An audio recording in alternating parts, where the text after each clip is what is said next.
Yogah Karmasu Kaushalam.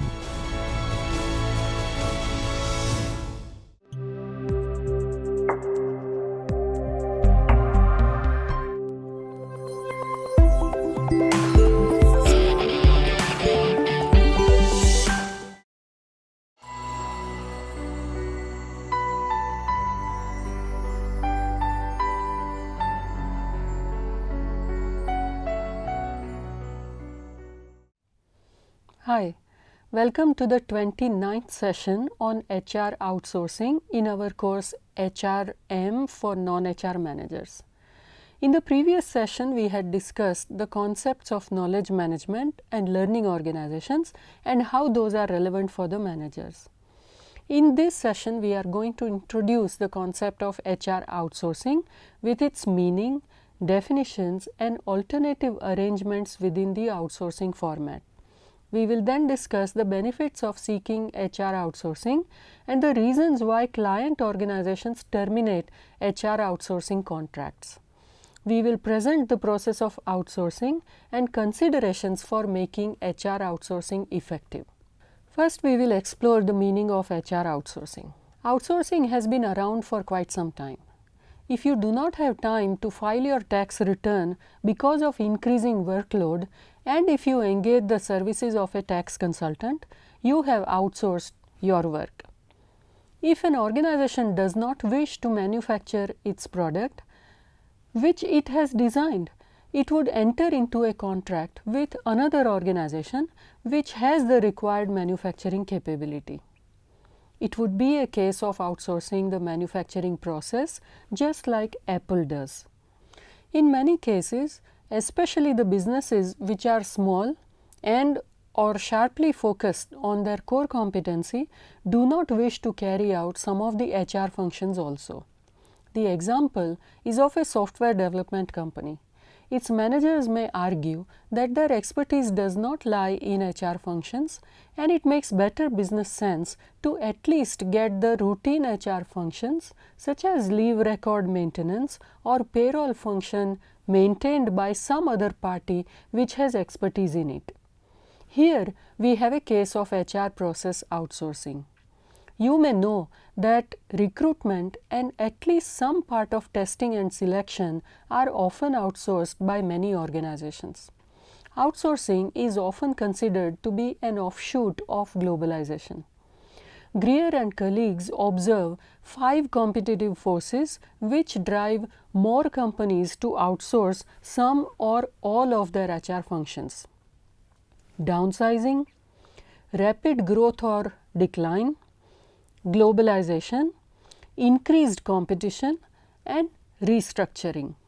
According to Paul Adler, outsourcing is a contractual arrangement between a vendor and a client where the vendor rents its skills, knowledge, technology, service, and manpower for agreed upon price and period to perform functions the client no longer wants to do. Human resource or HR outsourcing is a process of subcontracting human resource management functions to an external supplier. Charles Greer and colleagues refer to HR outsourcing as the performance by outside parties on a recurring basis of HR tasks that would otherwise be performed in-house. Karen Beeman defines HR outsourcing as having a third-party service provider or a vendor furnish on an ongoing basis the administration of an HR activity that would normally be performed in-house. Sometimes the entire HRM function is outsourced. In that case, it is called HR Business Process Outsourcing or HR BPO for short. HR outsourcing is gathering so much momentum that periodic research and projection reports are compiled and sold by consulting organizations for thousands of $. Such contractors and suppliers of HR services are known by various names: HR service providers, professional employer organizations or PEOs, and administrative service organizations or ASOs. Other than timekeeping and payroll, a number of HR functions can be outsourced. For example, insurance services, benefits administration, HR consulting, and even performance management are outsourced by organizations. IBS Center for Management Research offers a brief example of Chennai-based Mafua, which is a company whose business is HR outsourcing. Mafua began just by providing outsourcing services in recruitment and is moving into other areas like compensation management, psychometric evaluation, training, exit interviews, and outsourcing of personnel including sales staff and manual labor. The firm is a public limited company with revenues of $10.2 million for the financial year ending 2003. Such is the potential of HR outsourcing market that if handled with expertise and integrity, it can be a highly profitable one. The company has identified that its potential markets range from pharma to FMCG sector.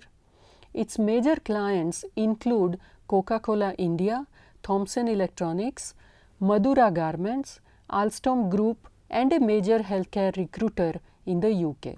The firm recently launched 3 products: MRMS, that is Mafua Resume Management Systems, HRMS, Mafua Human Resource Management Systems, and DAREM, or Daily Activity Reporting and Expense Management.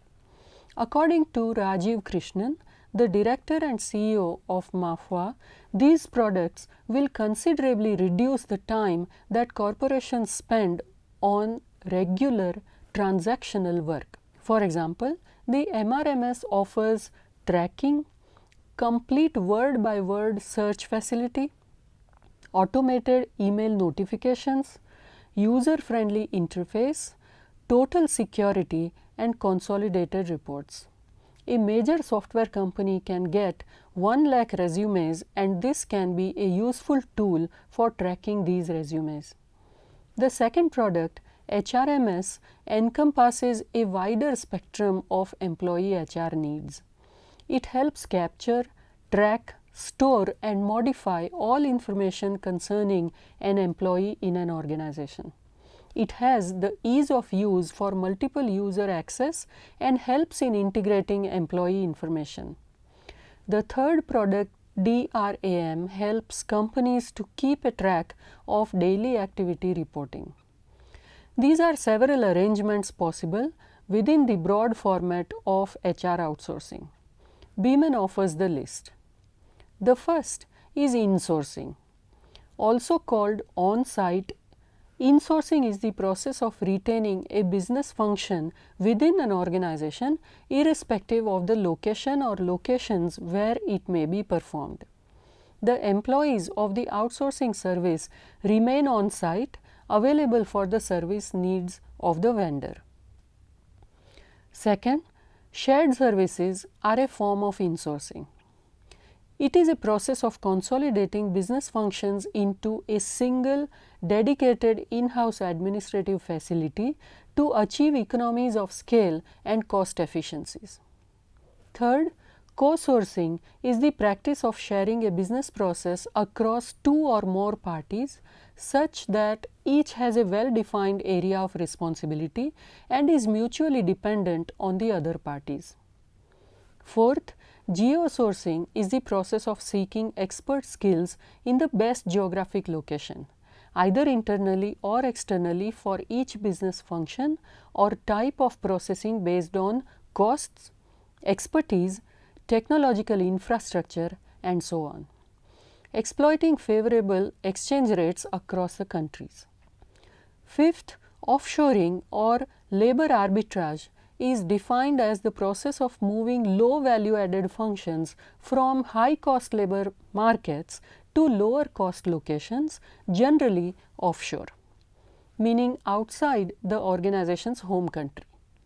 Other terms often used include onshore, which is within the country, and nearshore, which is offshoring to a neighboring country.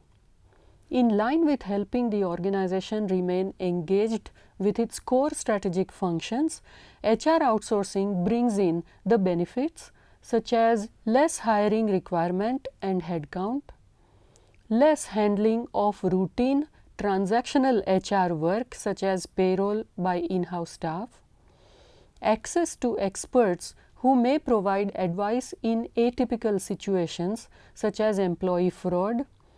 Vendor of outsourced service can also provide other occasionally needed services such as computer training, ensures that the company is complying with current legislation regarding the outsourced service, help with getting rid of a troublesome department such as one where there are difficult management issues such as conflict, politics and underperforming employees.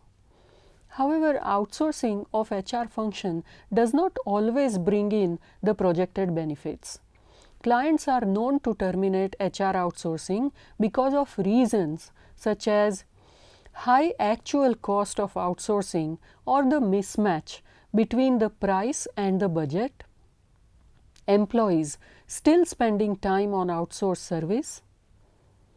Because usually the outsourced service may be supervised by managers and experts, their time is often spent in managing the routine matters of outsourced work.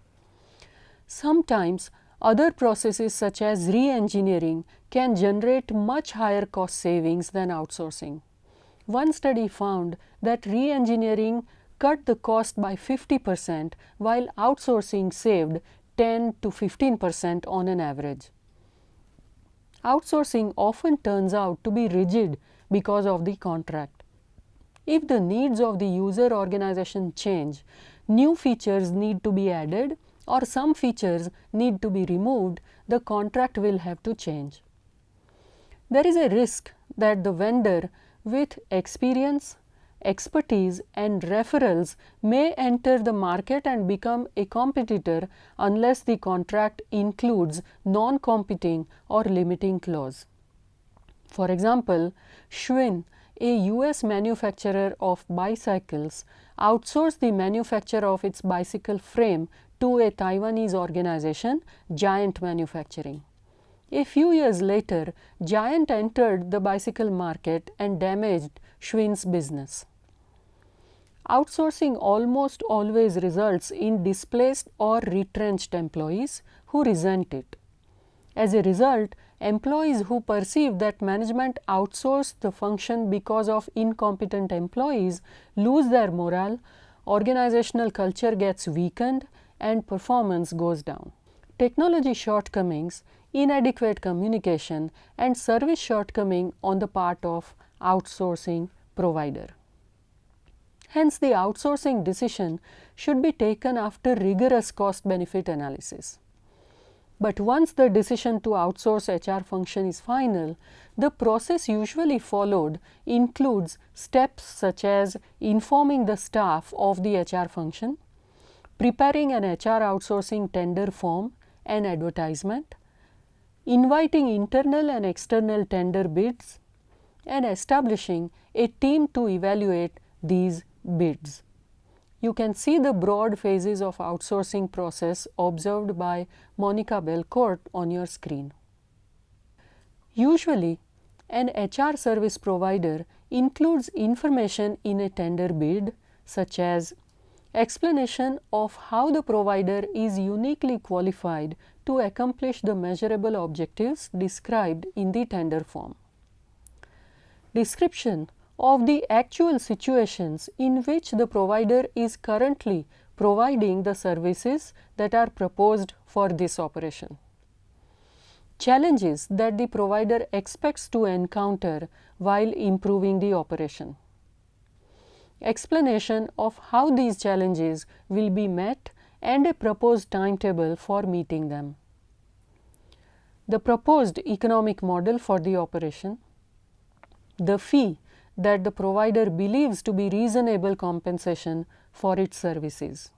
Once the tenders are received and eligible bids are filtered, the evaluation team, which includes technical and financial experts, including a neutral manager who will not be affected by the contracting outcome, procurement officers who can qualify suppliers, and even customers who can check out the supplier's track records and personnel should evaluate the bids using evaluation criteria, analyze bids against the criteria, and choose the vendor.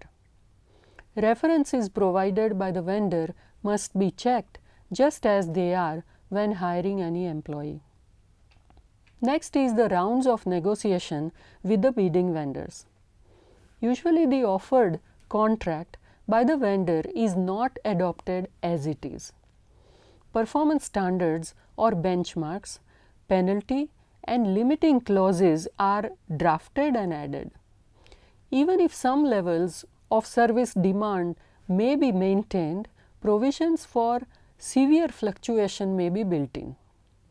Payment provisions are negotiated. Performance standards are drafted in a way that acceptability of service rendered and payment due can be determined easily while maintaining the quality desired by the outsourcing party. Criteria such as response time, response cost, and customer satisfaction ratings are often included. For services which exceed the contracted levels of quality and other benchmarks, incentives may be built into the contract. Finally, any contract generally includes a termination clause. The tender bid which clears all the rounds of negotiation and meets the approval of the selection committee is awarded the contract and necessary documentation is completed. Finally, monitoring of an HR outsourcing contract would require assigning a person or a team of persons. Formats and frequency of reporting are clarified and maintained. Internal and external client satisfaction surveys are also conducted. Sometimes vendors also terminate contracts if they are not satisfied. Usually their grievances are related to payment or support.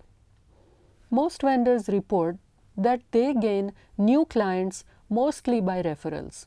Other sources include networking, prospecting, and marketing.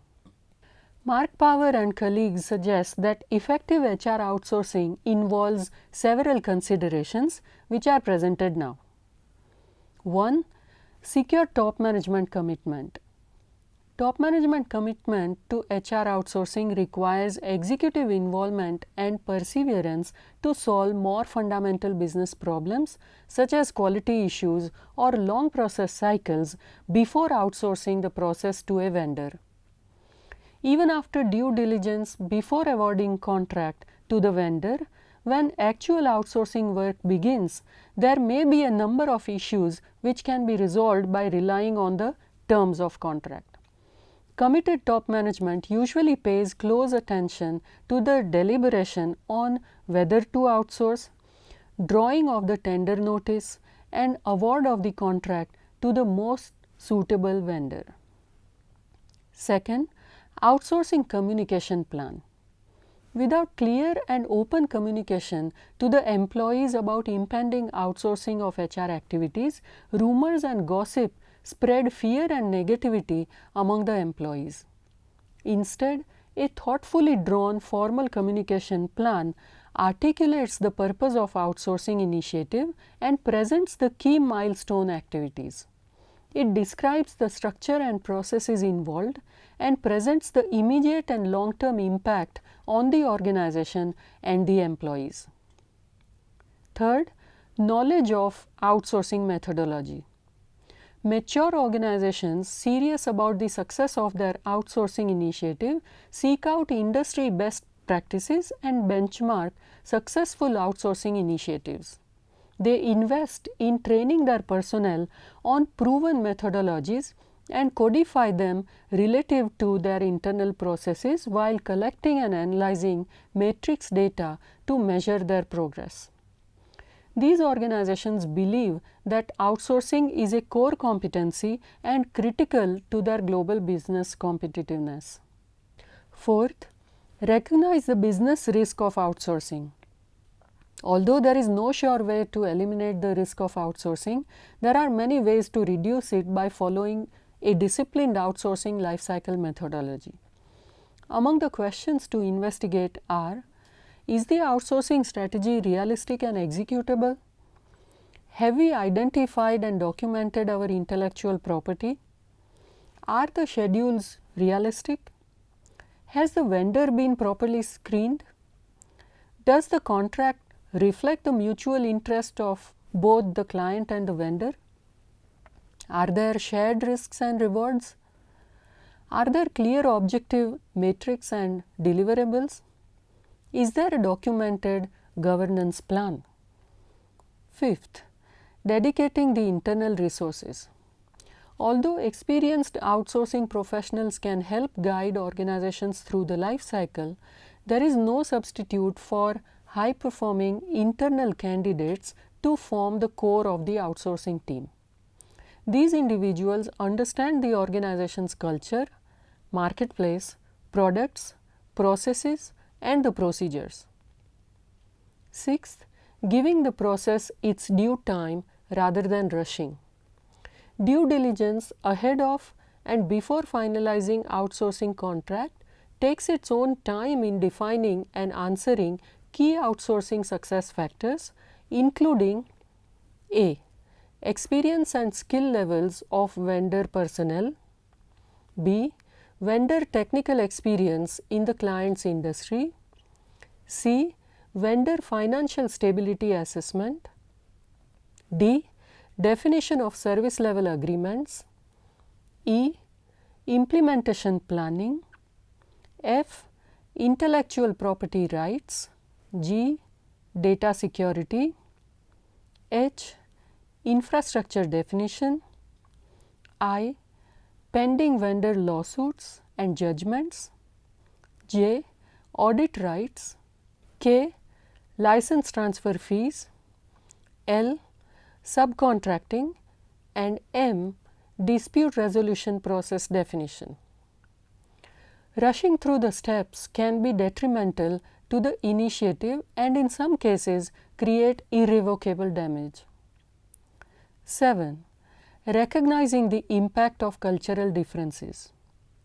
One of the most difficult and underestimated issues facing outsourcing relationships is the impact of cultural differences between the client and the vendor organizations. Many offshore outsourcing relationships get into trouble due to cultural differences where both the client and vendor organizations believe they are fulfilling their obligations, yet both sides end up being disappointed with the results and frustrated with the relationship. The client organization should take the time to understand the vendor's cultural milieu and educate the internal organization on these differences. 8. Documenting the knowledge to be transferred to the vendor. Methodologies, tools, infrastructures, products, and applications within the HR process with the client now thinks of outsourcing would have evolved over years, and much of it may not be documented and stored centrally. This know-how may not be readily transferred to a vendor. The client organization should devote adequate time and effort to document their know-how and transfer it to the vendor organization. Also, the client organizations must set realistic goals that allow the vendor to gradually improve schedules, quality, and costs over time based on objective metrics mutually agreed upon by both the client and vendor organizations. 9th, creating a formal outsourcing governance program. Client organizations need to understand how to manage the ongoing outsourcing relationship. The governance plan is the glue that holds the outsourcing relationship together. It includes descriptions of the outsourcing efforts, identification of key stakeholders, schedule of activities, roles and responsibilities, budgets, performance measurements, work products, resources, required skills and knowledge, change control process, quality assurance, configuration management, communication plan and tools, equipment, facilities, and security.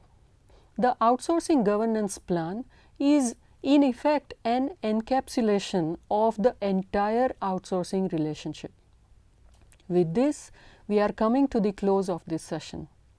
In this session, we have discussed the meaning and various arrangements of HR outsourcing, its benefits and risks or limitations, and strategies of making HR outsourcing effective. We will see you soon for the next session.